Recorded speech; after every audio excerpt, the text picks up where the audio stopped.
మూడవ మార్గం ఎప్పుడైతే మొదలవుతుందో అప్పుడు ఆ పిండములో జీవుడు ప్రవేశిస్తాడు. ఎక్కడ? ఈ బ్రహ్మరత్నం ద్వారా. మరి 9 మాసాలు తిరిగిన తర్వాత అప్పుడే పుట్టిన బిడ్డను చూస్తే నడినెత్తిన చిన్న బిడ్డ ఉంటుంది. అప్పుడే పుట్టిన బిడ్డను చూస్తే నడినెత్తిన చిన్న గుంట ఉంటుంది. అది బ్రహ్మరత్నం. ఇది కళ్ళ ఘట్టంలో ముందు వచ్చేటప్పుడు మొదటి జన్మ వివాహం రెండవ జన్మతో సమానము.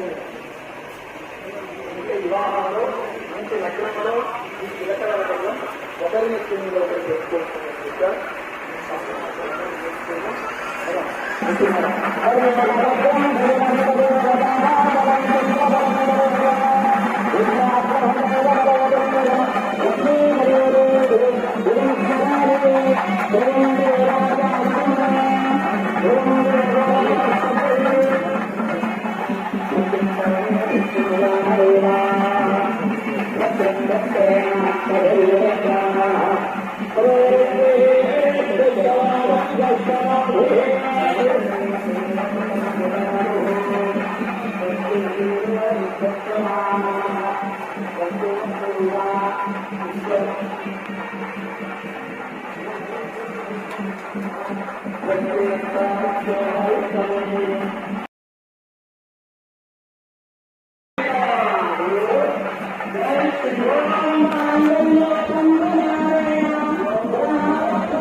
కోదండరామస్వామి దేవతా ప్రీత్యర్థం శ్రీకోదండరామస్వామి దేవతా ప్రీత్యర్థం రామ సీతలా